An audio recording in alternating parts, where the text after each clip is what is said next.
அமெரிக்காக்கு இதுதான் ஒரு ஒர்க்கா வச்சிருக்காங்களா என்ன அப்படிங்கிறது தெரியல. ஏன்னா இந்த நாடுகள் என்னென்ன பண்ணிட்டு இருக்கான்னு கண்காணிக்கணும் இல்லையா? உலக அமைதிக்கு இது ரொம்ப ரொம்ப முக்கியம். அதனால இதுவே வேலையா வச்சிருப்பாங்க அப்படிங்கிறது நினைக்கிறேன். ஏன்னா இந்த ஈராக்ல என்னமோ இருக்குதுன்னு போனாங்க, அங்க ஒண்ணுமில்லை அப்படின்னாங்களே. அதே போலதான் இந்த ரஷ்யா ஏதோ அணு ஆயுதம்லாம் வச்சுக்கிறாங்க, மேல கொண்டு போய் வெடிச்சாங்கன்னா எல்லா சேட்டலைட்டு காலி அப்படிங்கிறதோட சொல்றாங்க இல்லையா? என்னமோ இருக்குது ரஷ்யால அப்படிங்கிறதோட சொல்லிட்டு இருந்தாங்க. இப்ப ஈரான்ல என்னமோ இருக்குதுங்க, அதாவது அணு ஆயுதம் தான். ஆல்ரெடி வந்து பாத்தீங்கன்னா திரும்பி ஒரு செக் பண்ணிக்கிறேன். என்ன சொல்றாங்க? 5 ஆல்ரெடி வந்து பாத்தீங்கன்னா 5 அணு ஆயுதம் வந்து இருக்குதான். கன்ஃபார்ம் பண்ணிக்கலாமா? ஆமா 5 தான். 5 அணு ஆயுதம் வந்து பாத்தீங்கன்னா ஈரான்ல இருக்குதாமா. இதுக்கப்புறம் வந்து பாத்தீங்கன்னா மே மாசத்துல இன்னும் டசன் கணக்குல செஞ்சு வச்சுக்குவாங்களாமா. அப்படிங்கிறது போல இந்த அமெரிக்காவோட ஒரு மீடியா நிறுவனம் தரப்புல இருந்து ஆர்டிகல்ஸ்லாம் வந்துட்டு இருக்கு. அத திரும்பி ஆரம்பிச்சிட்டாங்களா? அப்ப ஈரான் மேல ஏதாவது செஞ்சு ஆகணும் இல்லையா? சாங்ஷன் போடலாமா? ஏன்னா ஈரான் வந்து இப்ப ரஷ்யாவோட ரொம்ப ஒட்டி உறவாடிட்டு இருக்கிறாங்க. ரஷ்யாவோட வேற இந்த அக்ரிமெண்ட் வேற சைன் பண்ணிக்கிறாங்க. ரஷ்யா ஈரானோட எல்லையை அங்கீகரிக்கிறாங்க. சாவரின் டெரிட்டரியா ஈரான் ரஷ்யாவோட எல்லையை அங்கீகரிக்கிறாங்க. இதுல இருந்து என்ன தெரிய வருது? இந்த அக்ரிமெண்ட்டை நம்ம பார்த்துருக்கிறோம். ஈரான் மேல யாராவது கையை வச்சா நீ கெட்ட அப்படிங்கிறது போல ரஷ்யா தரப்புல தீர்க்கமா ஒரு அக்ரிமெண்ட்டை சைன் பண்ணிக்கிறாங்க. அது மட்டும் இல்லாம இப்ப அனலிஸ்ட் தரப்புலலாம், இந்த ரஷ்யன் அனலிஸ்ட் தரப்புலலாம் ஒரு விஷயத்த ஸ்ட்ராங்கா பிலீவ் பண்ண ஆரம்பிச்சிட்டாங்க. என்னங்க, நேட்டோ இது போல பெருமளவுல வந்து ட்ரில்லெல்லாம் படையெல்லாம் திரட்டிட்டு வந்து நின்றுட்டு இருக்கிறாங்க. இந்த சமயத்துல ரஷ்யாவுக்கு வந்து சாங்ஷன் அது இது ஏகப்பட்ட ப்ரெஷர் இருக்குது. எலெக்ஷன் வேற நடத்தணும். ரஷ்யா நடத்தும் எலெக்ஷனை. ஏன்னா இங்க போர் சூழல் இருக்கும்போது ரஷ்யாவில் எலெக்ஷன் நடக்குமா? அப்படி எலெக்ஷன் நடச்சா விளாடிமிர் புட்டின் அவர்களுக்கு எதிரான ரிசல்ட் வந்துருமா அப்படிங்கிறதோட கேள்வியெல்லாம் வருது. இதெல்லாம் எதுவுமே ரஷ்யால அஃபெக்ட் ஆகல. மக்கள்லாம் கிளியரா தெளிவா இருக்கிறாங்க. எல்லாத்துக்கும் புரிஞ்சிருச்சு இந்த பிரச்சனை எதுக்காக நடக்குது அப்படிங்கிறது. ரஷ்யா மக்களுக்கெல்லாம் புரிஞ்சிருச்சு. ஆனாலாம் பிரச்சனை இல்லை. அது மட்டும் இல்லாம நாங்க எதுக்கும் பயப்பட தேவையில்லை. அந்த நாடுகள்லாம் சும்மா சீன் காட்டுறாங்க. ரஷ்யாக்குள்ளெல்லாம் வந்து எதுவும் செஞ்சிட மாட்டாங்க, எழுதி தரம் வச்சுக்கோங்க அப்படிங்கிறது போல ரஷ்யன் அனலிஸ்ட்லாம் ரொம்ப தைரியமா பேச ஆரம்பிச்சிருக்காங்க. காரணம் என்னன்னா, ரஷ்யா மேல டைரக்டா போர் தொடுக்கணும் அப்படிங்கிற எந்த ஒரு எண்ணமும் இந்த மேற்குலக நாடுகளுக்கு எந்த நேரத்திலும் வந்ததே கிடையாது. வராதுங்க. சும்மா வந்து அங்க பண்ணிட்டு இருக்கிறாங்களே தவிர அவங்கள டைரக்டா வந்து அட்டாக் பண்ண மாட்டாங்க. அப்படி பண்ணாங்கன்னா ரஷ்யா இந்த மாதிரி முடிவு எடுக்கும். அதனால பின்விளைவுக்கு என்ன அப்படின்னு சொல்லி யூரோப்பியன் யூனியனுக்கு தெரியும்.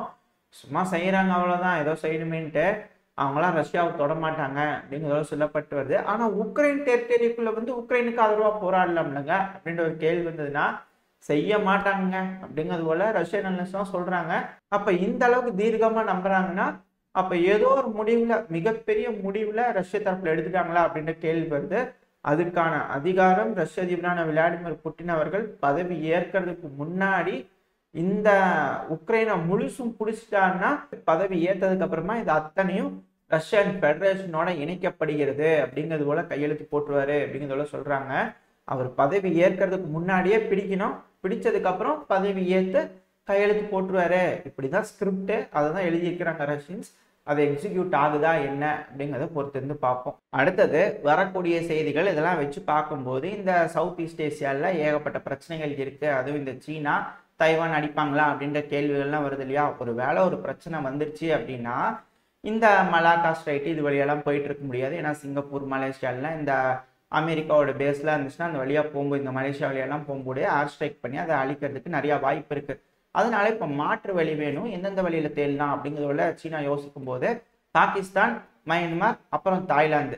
இந்த பாகிஸ்தான் வந்து பாத்தீங்கன்னா இப்போதைக்கு சூழ்நிலை சரியில்லை. அந்த சிபெக் காரிடோர் இருக்கு இல்லையா, அது இப்போதைக்கு முடியாது. ஏன்னா இப்ப இருக்கக்கூடிய அரசாங்கமும் சீனாக்கு ஆதரவா இல்லை. அங்க ஆல்ரெடி குண்டு வெடிப்பு அது இது நடந்துட்டு இருக்கு. சரி ஓகே விட்டுத்தள்ளு. சரி மயன்மார் இருக்கு இல்லையா, அதை பத்தி பார்க்கலாம் அப்படின்னு பாத்தீங்கன்னா அங்க ஒரு சிவில் வாரு, அதுவும் ஆகிற மாதிரி தெரியல. சரி ஓகே அதையும் விட்டுருங்க. இப்ப வேற ஏதாவது ஒரு ஆல்டர்னேட்டிவ் ரெடி ஆகணும்ல. இந்த தாய்லாந்துல வந்து பாத்தீங்கன்னா சீனாக்கு ரொம்ப நாளா ஒரு ஆசை இருந்தது, இந்த இடத்துல கெனால் வெட்டிடலாம் அப்படிங்கிறது போல, இந்த பனாமா கெனால் இருக்குல்ல அது போல.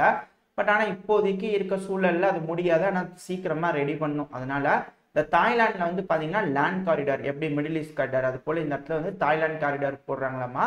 2 போர்ட் இருக்கு 2 எண்டுல. அந்த போர்ட்ல டிப்ளாய் ஆச்சுன்னா ட்ரெயின் வழியா கீழே போய் திரும்பி ஷிப்புக்கு போயிடும் அப்படிங்கிறத சொல்றாங்க.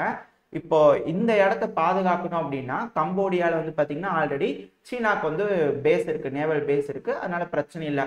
அப்புறம் பக்கத்துல இருக்கிறது என்னது? வியட்நாம். இந்த வியட்நாம்ல சமீபத்துல ஜி ஜின்பிங் அவர்கள் போய் தரையிறங்கி பேசி ரொம்ப நட்பு பாராட்டிட்டு வந்திருந்தாரு, ஏதோ மலர்ந்துருச்சு அப்படின்னாரு இல்லையா, அது இதுதான் மலர்ந்திருக்கும். இந்த வர்த்தக ஷிப் கப்பல் போயிட்டு வர்றதுக்கு எந்த பிரச்சனையும் பண்ணாதப்பா அப்படிங்கிறது போல ஏதாவது டீலிங் போட்டு வாரி வழங்கிட்டு வந்திருந்தா ஆச்சரியப்படுறதுக்குல. ஏன்னா சீனாக்கு மிக முக்கியமா ஒரு வர்த்தக பாதை தேவை, அது இதுக்கு மேல இதுவா இருக்கும். இந்த தாய்லாண்டும் இந்த பாதையை வந்து துரிதப்படுத்தும் நடவடிக்கையில இறங்கிட்டாங்க அப்படிங்கிறது சொல்லப்பட்டு வருது. அப்புறம் அப்படியே இந்த மிடில் ஈஸ்ட் பக்கத்துல வந்துடலாம். இந்த மிடில் ஈஸ்ட்ல வந்து பாத்தீங்கன்னா யெமன் ஹவுதிஸ் 6 ட்ரோன்களை அமெரிக்காவோட அந்த போர்க்கப்பல்கள் இருக்கும் இல்லையா, அதை நோக்கி ஏவி விட்டுருக்காங்க.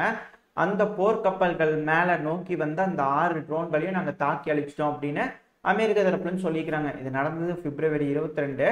அது மட்டும் இல்லாம திரும்பவும் சொல்லிக்கிறாங்க ஹவுதி தரப்புல இருந்து, அமெரிக்காவோட தொடர்பு இருக்கக்கூடிய அமெரிக்காவோட கப்பல்கள், யூகேவோட தொடர்பு இருக்கக்கூடிய யூகேவோட கப்பல்கள் இது போல செங்கடல்லையும் அரேபியன் சீலையும் வருகிறதுக்கு முழுமையா தடை வந்து அடிச்சு போடுவோம் பாத்தீங்கல்ல அப்படிங்கிறது போல திரும்பவும் மிரட்டல் விட்டுருக்காங்க.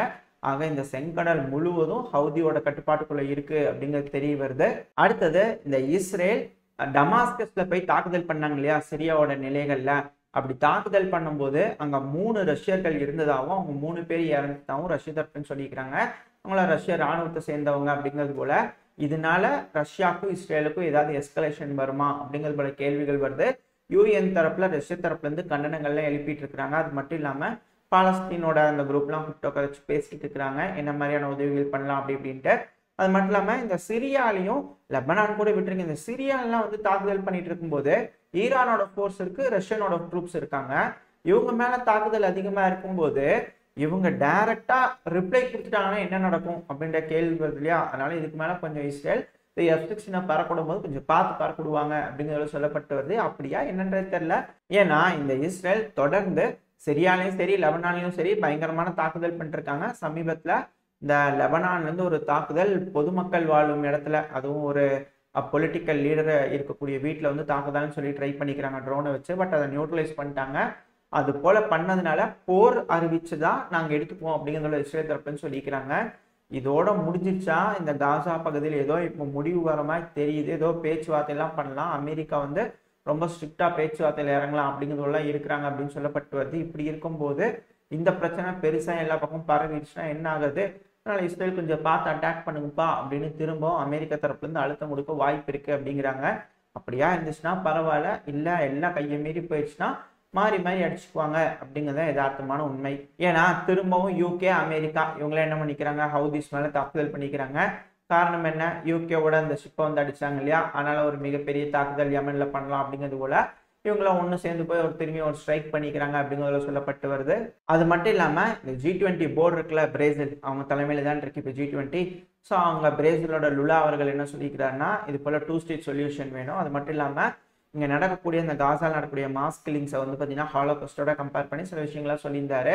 அதுக்கு ஆண்டனி பிளிங்கன் அவர்கள் அமெரிக்காவோட செக்ரட்டரி ஆஃப் ஸ்டேட் அவர்கள் என்ன சொல்லிக்கிறாருன்னா, பாருங்க இதெல்லாம் நாங்கள் ஏற்றுக்க முடியாது, இப்பெல்லாம் பேசக்கூடாது அப்படிங்கிறத சொன்னதுக்கு அப்புறம் ஆனா பிரேசிலோட சேர்ந்து இணைஞ்சு வேலை செய்யறதுக்கு நாங்கள் தயாராக இருக்கோம், இந்த காசா பிரச்சனையை வந்து முடிச்சுக்கலாம் அப்படிங்கிறது போல ஆண்டனி பிளிங்கன் அவர்கள் அவர் தரப்புலையும் சொல்லிக்கிறாங்க. அதான் கன்ஸ்ட்ரக்டிவான பேச்சு ஈடுபடணும் அப்படிங்கிறதோட சொல்லிக்கிறாங்க. இப்போ வரைக்கும் இஸ்ரேல் காசா மேல தாக்குதல் பண்ணதுனால 29,000 பேர்த்துக்கு மேல இறந்துட்டாங்க, 69,000 பேர்த்துக்கு மேல சிவிலியன்ஸ் காயமடைச்சிட்டாங்க. இந்த 29,000 பேர்த்துக்கு மேலேங்கிறதும் சிவிலியன்ஸ் தான். ஸோ உயிரிழப்புகள் அதிகமா இருக்கு, கட்டுப்படுத்திட்டேன்னு சொன்னாங்க. பட் ஆனால் கட்டுப்படுத்துற மாதிரி தெரியல, அது இன்க்ரீஸ் ஆகிட்டே தான் இருக்கு அப்படிங்கிறது புரிஞ்சுக்க முடியுது.